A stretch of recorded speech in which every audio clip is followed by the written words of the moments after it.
Bien, je vous propose de passer à la phase de la soirée qui consiste à échanger avec les intervenants ou à exprimer de votre côté un point de vue sur tel ou tel aspect de la question qu'on aborde ce soir.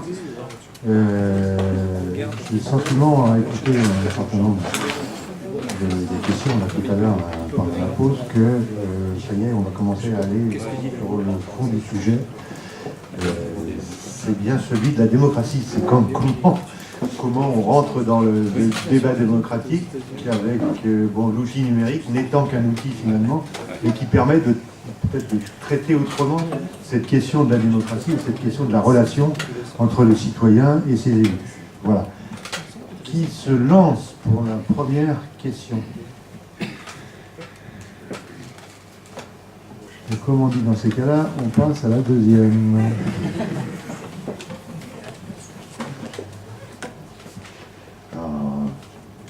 Allez. Le sujet ne vous aura-t-il pas inspiré? Merci. Je vous passe le micro? Oh, je peux. Non, ça va bien? C'est fort. Vous m'entendez? Je réagis tout à l'heure à M. Ménard quand vous avez dit aujourd'hui, par rapport aux sollicitations que je reçois, notamment par rapport aux mails, je me sens obligé d'y répondre dans un certain délai. Et je ne comprends pas pourquoi aujourd'hui il faudrait rajouter cette instantanéité dans la réponse. C'est-à-dire le faire plus rapidement peut-être qu'on le faisait, que si on le faisait par courrier avant, quoi. Pourquoi aujourd'hui essayer de réagir plus vite à un mail ou à un commentaire sur un réseau social? Parce que je constate que les gens, très souvent, ne sont plus dans la même temporalité qu'avant, quoi. Donc, et sans doute que moi c'est pareil. D'ailleurs, quand j'envoie un mail, j'attends une réponse rapide, plus que quand j'envoyais un courrier ou je mettais 2 jours pour acheter le timbre et puis 3 jours pour la poster parce que j'oubliais de passer à la poste. Donc là, tout est fait beaucoup plus rapide et on attend une réponse plus rapide. Et d'ailleurs, je constate que quand on laisse un peu sous le coup de telle ou telle question parce qu'on n'a pas le temps, parce que c'est un peu compliqué, que très souvent on est relancé. Moi, c'est pas rare que 3 jours après, on me relance en disant « je comprends pas, je vous ai envoyé un mail le lundi, vous m'avez pas répondu ». Donc ça, c'est une des questions qui est posée, c'est la rapidité. Tout va plus vite.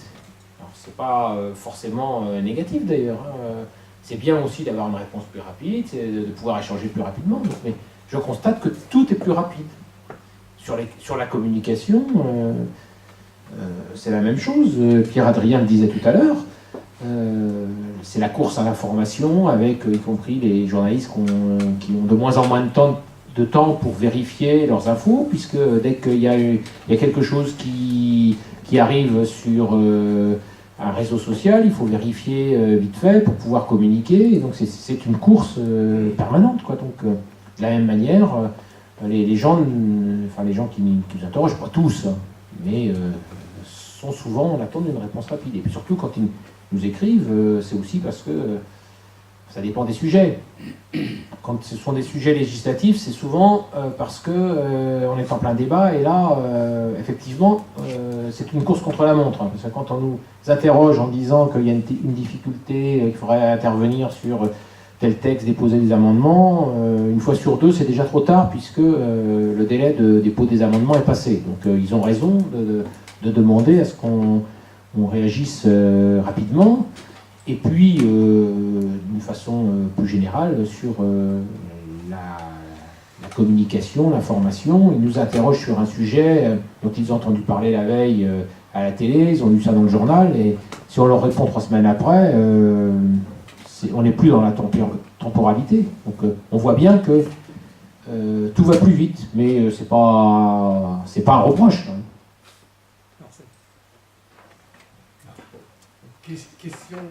Question par rapport à cette rapidité, est-ce qu'on ne va pas vers une société émotionnelle en réponse plutôt que rationnelle?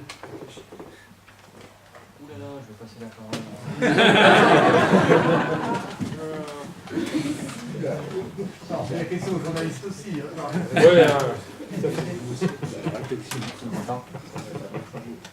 Je ne sais pas si on va vers une société de l'émotionnel, mais l'immédiateté et la rapidité, c'est vraiment une donne importante dans la circulation de l'info aujourd'hui. Ça nuit au travail des journalistes. Je pense vraiment que les journalistes professionnels aujourd'hui sont en difficulté avec cette question-là. Donc il y a des gens, il y a forcément un travail en deux temps en fait à faire. Les journalistes qui vont se consacrer à être hyper réactifs, hyper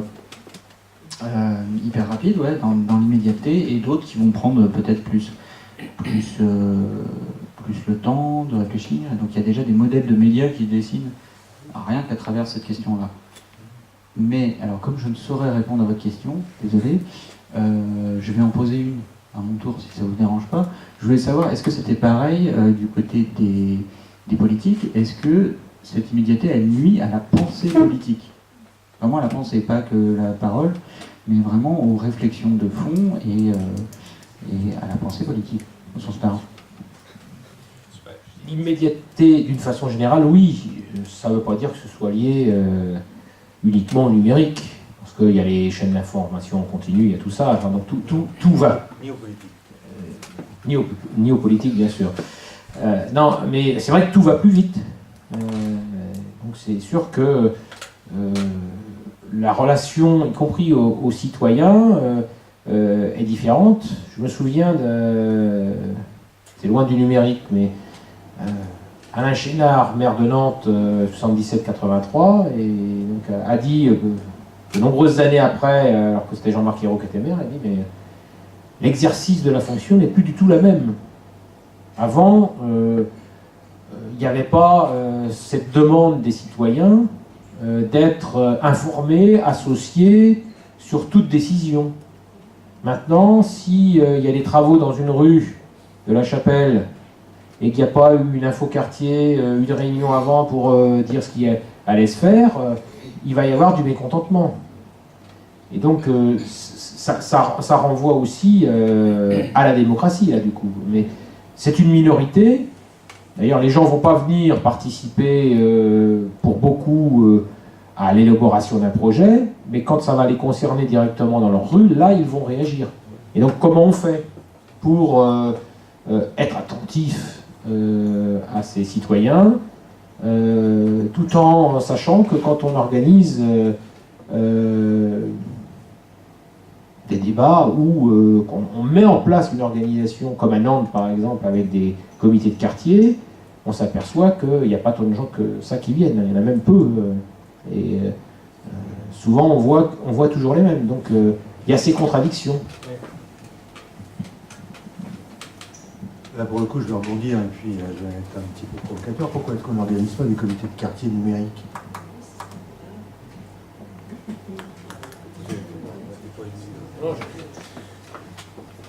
C'est peut-être une bonne idée d'ailleurs. C'est peut-être une bonne idée. Il y a sans doute. On est là aussi pour voir les améliorations possibles, les choses à inventer.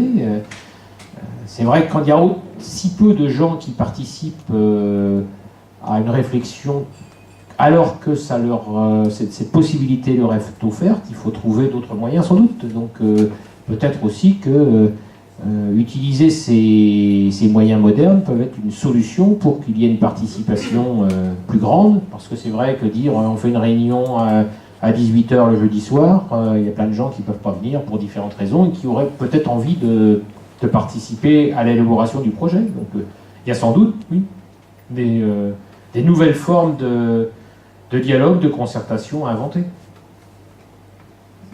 On remarque que quand même, ça existe sur la Chapelle-sur-Erdre. Mais moi, comme je ne suis pas élu à la Chapelle-sur-Erdre, je ne savais pas dans le détail ce qui se passait, c'est pour ça que je prenais l'exemple sur Nantes. Mais... Il existe les GAC, c'est-à-dire les groupes, c'est la réunion traditionnelle. L'animation quartier. Les groupes d'animation quartier, oui. Mais il existe sur le site de la ville de la Chapelle-sur-Erdre, vous avez la possibilité de vous exprimer au même titre que lors de ces réunions. Je ne pense pas que ce soit très efficace. C'est pas interactif. C'est pas assez. Mais c'est pas spontané, hein, je veux dire, après, il faut propose effectivement toute une animation pour ça.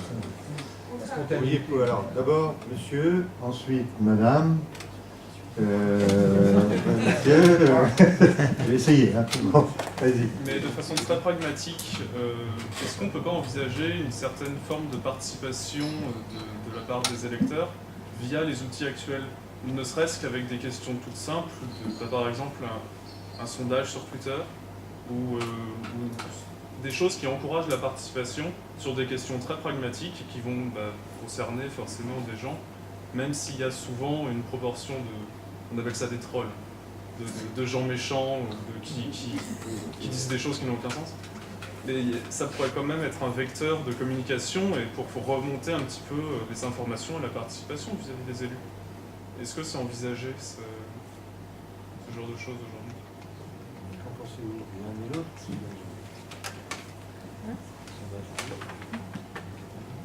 Alors, moi je pense que les attentes des gens sont au-delà de la simple consultation. Je pense qu'on en a justement marre d'être sans cesse consulté sur des sondages, sur qu'est-ce que vous pensez, qu'est-ce que machin. Et à mon avis, les attentes sont vraiment vers plus d'horizontalité, mais encore plus poussée, c'est-à-dire une participation concrète aux décisions. Pas juste, ah oui, il y a 57% de la population qui est plutôt favorable à ce projet, machin. Non, non, c'est vraiment être force de proposition et être force de décision, à mon avis. J'apporte pas grand-chose à votre réponse, et monsieur derrière est pas d'accord du tout avec ce que je viens de dire. Et ça, c'est très bien, ça. C'est ça, Moi, c'est je suis l'intérêt tout à du fait débat. d'accord. C'est moi qui organise. Oui, mais on va quand même laisser Michel répondre à la question. Ou pas? Non, mais on n'est pas obligé de répondre à chaque fois. Je vais laisser Hervé relancer le débat. Je vais surtout essayer de l'organiser. Non, attends, pardon, excuse-moi Sylvie, mais devant toi, il y avait une dame qui avait posé la question d'abord. C'est ça, hein? Oui. La dame, c'est moi. Là, il est animateur. Oui, donc Pierre-Adrien disait que le numérique était pour les jeunes un moyen de s'intéresser à la politique, de faire de la politique. Mais est-ce que ce sont d'abord tous les jeunes qui seraient concernés par cet outil pour faire de la politique? Autrement dit, est-ce que le numérique est un moyen de réduire la fracture sociale? Enfin, je veux dire, justement, et d'amener à la politique les personnes qui actuellement s'en détournent complètement dans certains milieux ou dans certains quartiers. Est-ce que par le numérique, ils vont pouvoir y revenir? Par le numérique, ils vont pouvoir s'intéresser à la chose publique, à mon avis, à l'organisation de leur vie, mais d'un point de vue très local, je pense. Le numérique les amènera pas à participer au débat des primaires à droite, télévisé. Ce que je veux dire par là, c'est que on peut intéresser les jeunes, je pense, sur des sujets très précis qui les concernent. En fait, on se rejoint par rapport à ce qui a été dit avant, via l'outil numérique. Pour autant, enfin, on le voit, hein, les jeunes s'expriment au quotidien sur les réseaux, sur plein de choses. Pour autant, le paradoxe, c'est qu'ils ne vont pas aller dans les urnes pour aller voter. Et donc là, je pense que le paradoxe fondamental, il est là, c'est-à-dire qu'on a on a une jeunesse qui est, à mon avis, alors je sais pas si ça se dit conscientisée, ça se dit ça comme vous? Ouais. Si ça se dit pas encore, si on le répète souvent, ce sera dans le C'est ça, on va le tweeter un peu, on va faire un hashtag conscientisé. Et donc on a des choses à dire, qu'on des points de vue et qui les expriment au quotidien. Après, ils ne vont pas les exprimer dans une urne. Donc peut-être parce qu'il n'y a pas de lien entre ce qu'ils expriment et ce qu'ils voient se passer derrière. exactement. La fracture, elle est là. La fracture, elle est entre cette capacité de réflexion, de mobilisation et d'expression et qu'est-ce que vont en faire la classe politique. Et donc, est-ce qu'à un moment donné, la classe politique n'est pas amenée à repenser son propre schéma pour pouvoir intégrer cette expression et cette réflexion-là? Mais je ne suis pas politique, donc je ne saurais pas m'avancer là-dessus. Avant de repasser la parole, juste un petit commentaire.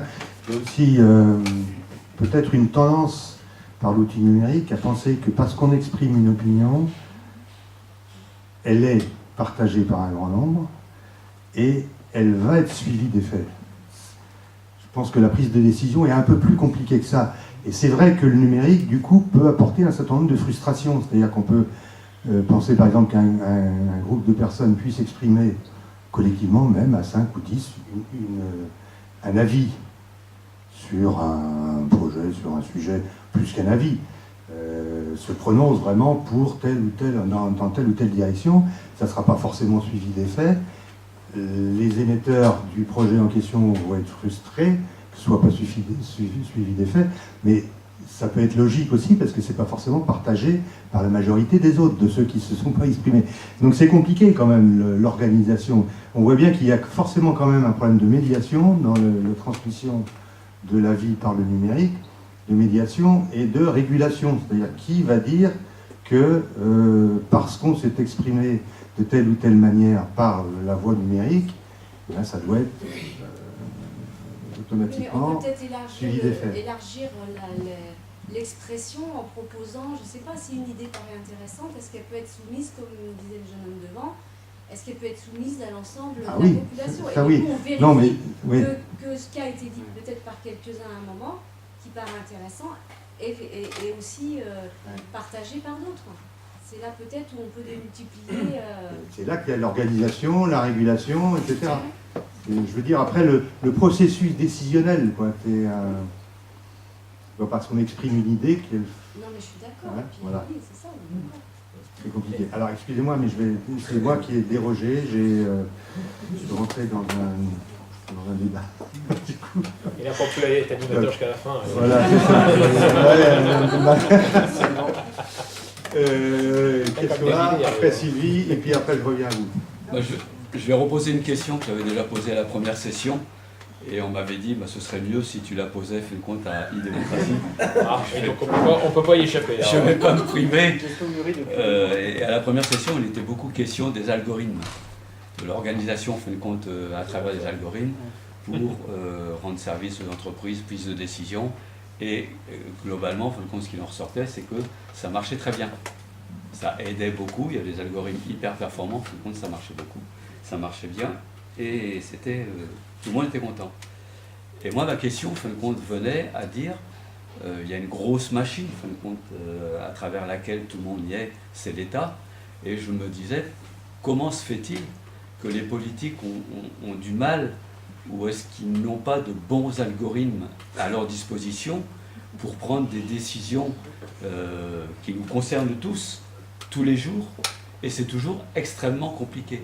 Alors je ne veux pas citer d'exemple, parce qu'il y en a très près de chez nous, mais c'est toujours très compliqué de prendre une décision dans le cadre politique. Pourquoi ?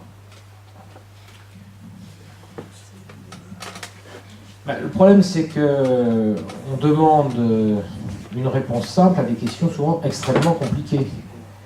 Et c'est bien le problème d'un référendum.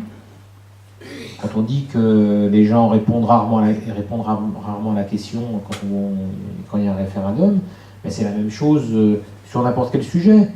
Par exemple, la dépénalisation du cannabis. C'est un sujet actuel. Là. Comment on fait ? Est-ce qu'on lance une consultation ? Est-ce que vous êtes pour ? Est-ce que vous êtes contre ? Pourquoi pas ? Mais pour pouvoir répondre de façon quelque peu éclairée, il faut en connaître les conséquences quand même. Parce que répondre oui ou non à une question comme celle-là, il y a des conséquences diverses, positives, négatives. Et ça suppose aussi, me semble-t-il, un débat, des confrontations d'idées, pour se forger une opinion. Et le numérique, les questions sur Twitter, sur Facebook,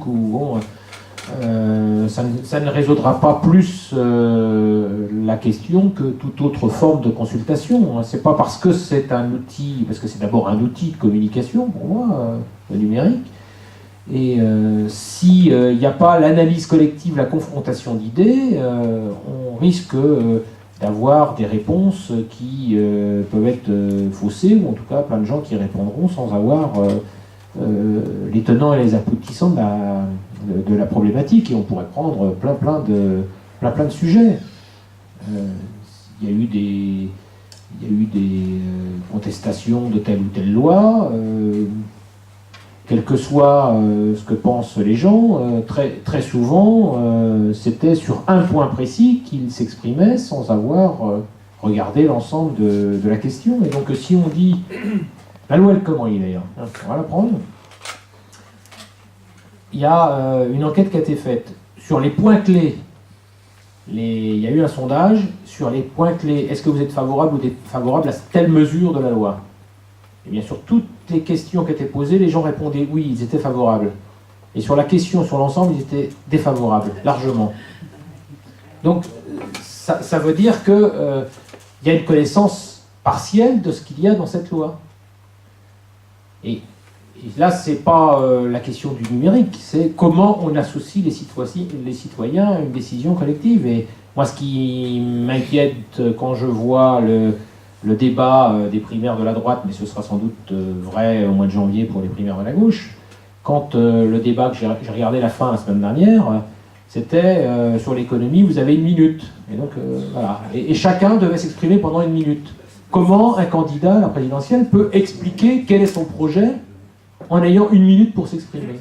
Et donc, vous voyez bien la difficulté. Et moi, je pense que quand on veut vraiment se forger une opinion, et c'est possible de le faire facilement dans une association, par exemple. Dans une association, il y a le temps de la réflexion, du projet, on construit, on partage et on porte le projet ensemble. Dans une équipe municipale, ça peut se faire aussi. À l'échelle d'un pays, c'est sans doute beaucoup plus compliqué en tout cas d'associer largement les gens, mais je pense qu'il faut y réfléchir. En tout cas, il ne faut jamais renoncer, parce qu'il ne faut en aucun cas que des élus soient les seuls décideurs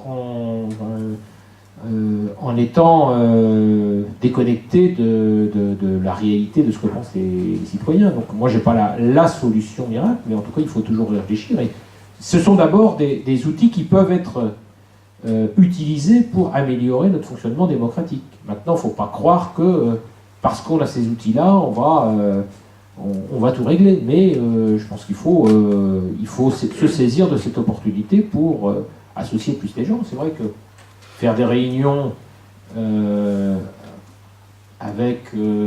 utilisant les réseaux sociaux, si on peut discuter, y compris, quelqu'un me disait tout à l'heure pendant la pause, pourquoi pas faire des réunions par les réseaux sociaux avec particulièrement des jeunes qui sont plus branchés pour échanger sur un sujet précis. C'est peut-être aussi une autre manière, plutôt que de faire la réunion à 20h30 dans la salle municipale.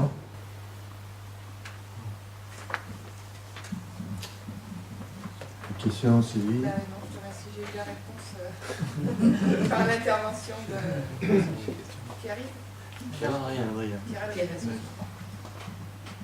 À vous. Oui, j'avais une question. Je me posais la question de savoir pourquoi il y avait une crispation du monde politique sur la question numérique parfois, ce qui avait des fois pour conséquence de laisser donc les jeunes politiques, on en parlait tout à l'heure, totalement libres sur Internet. Ils sont omniprésents, et nous, donc des générations plus jeunes qui sommes très présents sur Internet, on ne voit que des fois, et ça manque un peu de pluralité. On ne voit pas d'autres politiques qui se mettent sur Internet, qui sont sur Twitter, qui essayent de communiquer.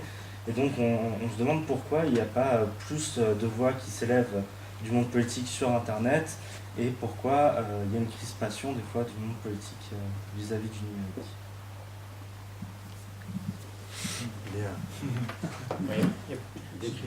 Non, mais il y a peut-être une question de génération. Moi, je préfère aller faire un café citoyen, discuter avec les gens, plutôt que de me mettre devant mon ordinateur et passer des messages par le numérique. Donc c'est sans doute aussi une question générationnelle. Mais c'est pas une crispation. Mais moi, effectivement, quand on m'envoie un mail de 2 pages sur un point, plein de points précis, je mets sur la feuille lui proposer un rendez-vous. préfère le recevoir.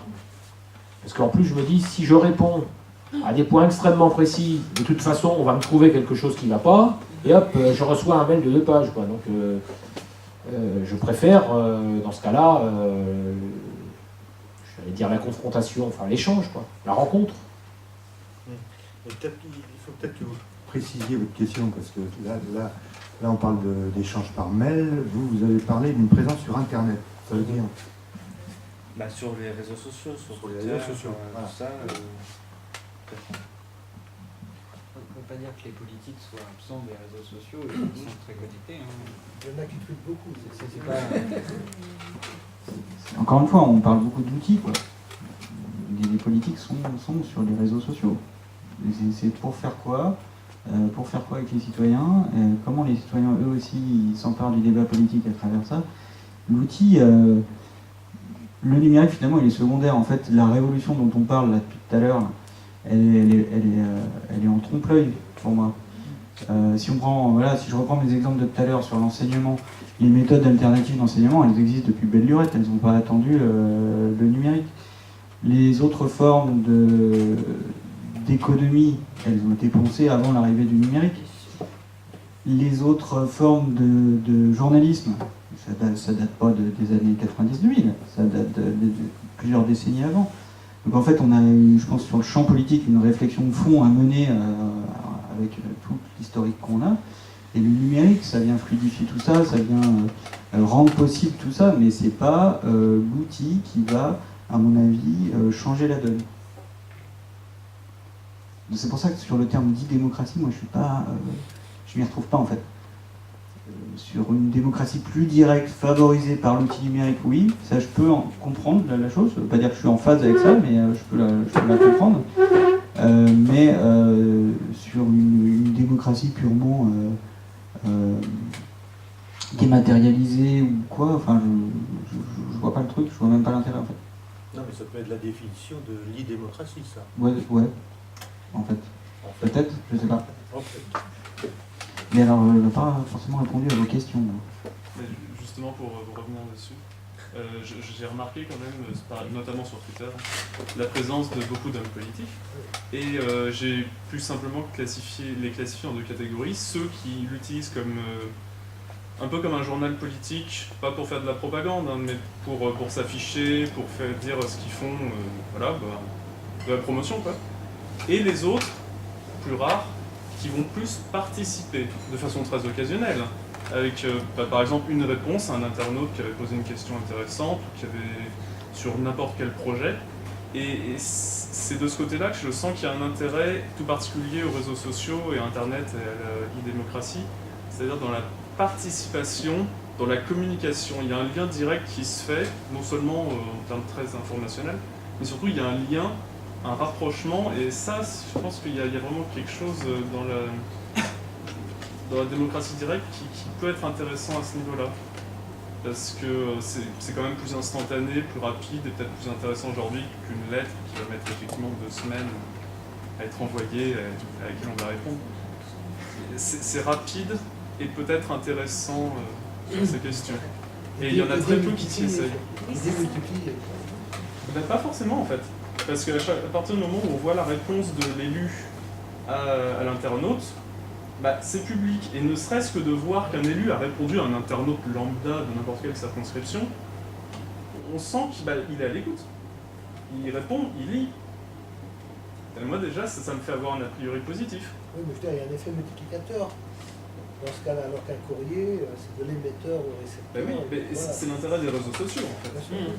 Et c'est pour ça que là, je pense qu'il y a quelque chose à creuser.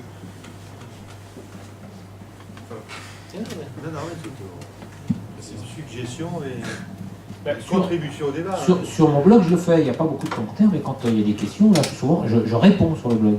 Sur Facebook, il y a les messages désagréables, donc là je pense spécialement oui. Alors il y a les messages très agréables en disant bravo Michel, c'est super ce que tu fais, etc. Je réponds pas non plus parce que sinon je dis merci, merci Carmen. Parce que Carmen me le fait souvent, elle met souvent des messages très agréables en disant que c'est super, et je lui réponds pas non plus. Quand je la vois, je la rencontre, je la remercie, je lui fais la bise, mais je ne lui mets pas merci à chaque fois. Carmen, continue, n'hésite pas à dire que je suis le meilleur, quoi. Hein, donc c'est vrai qu'il y a plein de messages, je ne réponds pas forcément. Peut-être faudrait-il le faire un peu plus si c'est regardé en disant bah, tiens, il répond derrière, quoi. Donc c'est possible, quoi. Possible. Alors après, il y a aussi est-ce qu'on doit passer notre temps à dialoguer un à un avec un internaute? Ça me fait penser, alors là, du coup c'est plus le numérique, mais il y a un gars d'une trentaine d'années que j'ai reçu parce que il voulait absolument me voir sur la fiscalité. Bon. Donc moi quand je reçois sur la fiscalité, je dis d'accord, mais vous venez avec votre avis d'impôt de cette année et l'avis d'impôt de l'année précédente, parce qu'en général c'est pour expliquer que leurs impôts ont augmenté, donc il faut comprendre. Bon. Et donc il me dit, et puis j'ai demandé rendez-vous avec Johanna Roland, j'arrive pas à l'obtenir. J'ai dit écoutez, il y a 300 000 habitants à Nantes, elle va pas recevoir chacune des personnes qui veut parler de fiscalité, quoi. Et j'ai aussi des gens qui veulent me voir pour parler de politique, comme ça. Donc vous me receviez pour parler de politique. Les journées n'ont que 24 heures, donc on essaie d'organiser un peu. Et je dis parfois, bah, écoutez, j'organise aussi des réunions. Venez quand j'organise des réunions, quoi, parce que c'est ça aussi la difficulté. Et donc, alors, évidemment, quand on est maire d'une commune de 500 habitants, il peut y avoir une relation directe. 17 000, c'est plus difficile, mais c'est encore possible. À 300 000, c'est encore plus compliqué. Voilà, donc ça dépend des personnes à qui on s'adresse. Donc on adapte aussi, donc on essaie d'avoir la proximité, mais il faut comprendre que s'il y a beaucoup de gens qui mettent des messages sur les multiples réseaux sociaux, à un moment donné, on ne peut pas répondre à tout, quoi. Mais sans doute que faut-il faire un effort. Moi j'entends, c'est une réflexion utile.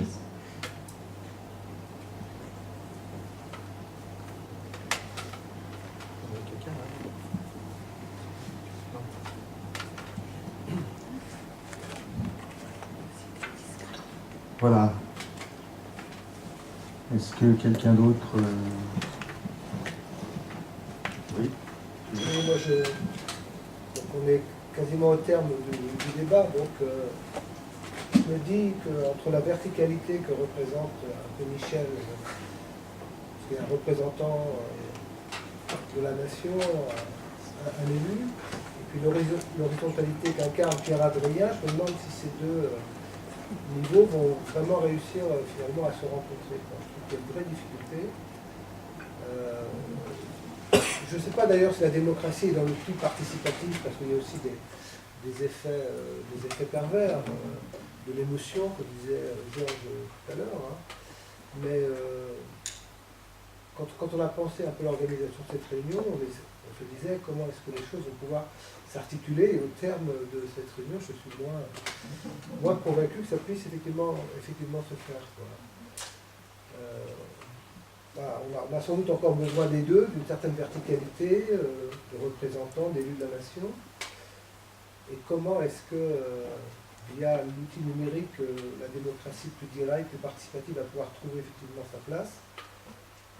Voilà, moi, ça reste pour moi un point d'interrogation. Alors, justement par rapport à ça, est-ce que Michel évoquait la loi de Romney tout à l'heure, donc il y a eu plus d'1 million, je crois, de personnes qui se sont exprimées contre cette loi. Est-ce que ça a pu peser, par exemple, dans le débat parlementaire, puisque à peu près au même moment, la loi a été discutée à l'Assemblée nationale? Oui, je pense que ça a pesé, comme les manifestations. Enfin bon, je pense que ça a pesé, d'ailleurs elle a été modifiée. Donc ça a pesé dans le débat au Parlement aussi. C'est d'ailleurs l'une des stratégies quand on est parlementaire de l'opposition. Je me souviens, moi j'étais parlementaire de l'opposition au moment de la réforme des retraites, et notre stratégie, c'était de faire durer le débat le plus longtemps possible, puisqu'il y avait le mouvement social en même temps dans la rue, et donc l'un et l'autre se nourrissaient.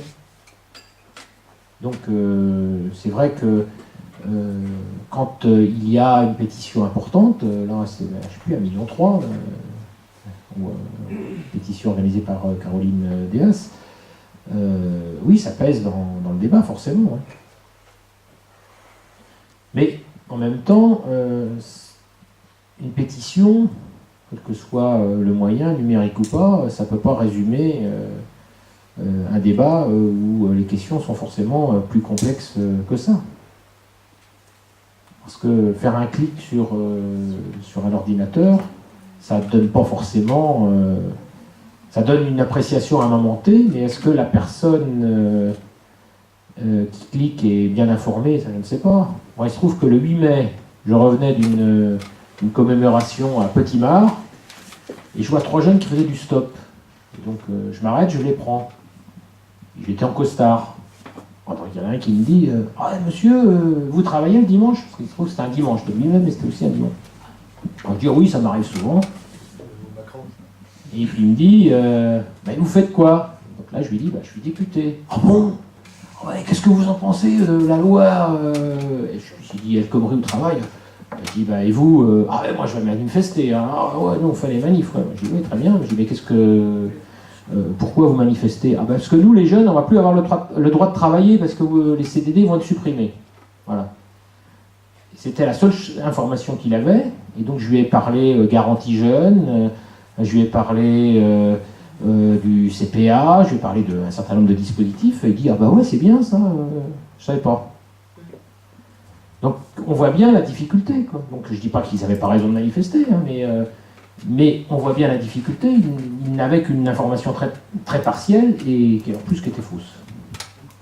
Donc il y avait des organisations syndicales qui luttaient contre. Ils luttaient contre sur des raisons précises et ils étaient capables de l'expliquer. Et puis après il y avait des gens qui allaient dans les manifestations mais on a tous manifesté. Hein. Moi aussi j'ai manifesté parfois contre des lois et je ne savais pas ce qu'il y avait dedans. Hein, donc on l'a tous fait à un moment donné, donc c'est pas du tout un reproche, mais on voit bien la difficulté. Quand on est en politique, que ce soit au niveau local ou au niveau national,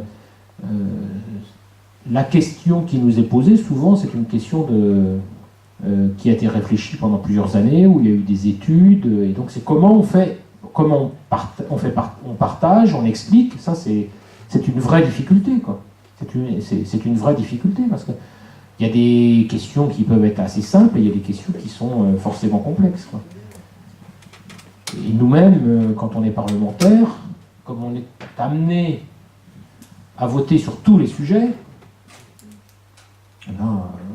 plein de sujets, on fait confiance à d'autres. Hein. Je ne vais pas vous dire que je maîtrise totalement tout ce que j'ai voté, hein, c'est pas vrai. D'ailleurs, on est spécialisé, on travaille dans des commissions, et il y a des sujets qu'on maîtrise beaucoup mieux que d'autres. Et donc, dans les équipes municipales, c'est pareil. Hein. Dans les équipes municipales, c'est pareil. On fait aussi confiance à l'équipe, à la commission qui a travaillé le sujet. Et donc, c'est vrai que tout ça, c'est complexe. Mais en tout cas, il faut toujours... moi, je pense qu'il faut toujours chercher les moyens de plus associer les citoyens, parce que c'est l'enjeu de la démocratie aussi. C'est vrai que on est dans une démocratie représentative, donc il faut accepter que celle ou celui qui a été élu exerce son mandat, mais il doit aussi rendre compte, expliquer pourquoi il a pris telle ou telle décision.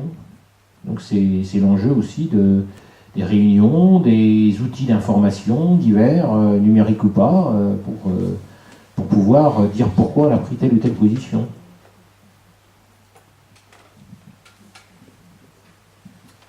Bien, merci. De l'aventure de Petit-Mare, moi je retiens que la parole politique n'utilise pas toujours l'outil numérique et que le covoiturage non plus. Donc il reste une part de spontanéité. Voilà. Bien que le numérique soit quelquefois aussi très spontané. Hein. Ça a été dit aussi, puisqu'il y a des réactions qui partent au quart de tour quelquefois par les réseaux sociaux. Voilà. Comment? Oui, très utile pour le covoiturage. Oui, c'est vrai. En l'occurrence, c'était du stop. Oui, c'est pas vraiment du covoiturage, c'est du stop, mais c'est vrai bon. Voilà, bon. Si personne d'autre ne veut prendre la parole, je vous propose terminer sur ces propos. Donc on a bien vu que on pourrait se revoir sur ces questions régulièrement, sur ces questions de numérique, mais pas le numérique en soi, numérique au service de quelque chose, hein, comme outil au service de quelque chose. Moi je pense que ce sera peut-être intéressant aussi une autre fois qui étaient des exemples ici ou là où l'outil numérique a permis quelquefois l'expression directe des citoyens. Voilà. Donc je crois que notre président veut peut-être vous réitérer. Il y a un exemple concret, c'est le café citoyen Chaplin où on utilise les outils numériques. Sans les outils numériques, on aurait du mal à communiquer, à se faire connaître. Voilà, non mais je croyais qu'elle allait nous dire quelque chose sur le 12 novembre. Non, alors, ce que je voulais dire surtout, c'est qu'effectivement, le 12 novembre, on fait la fête.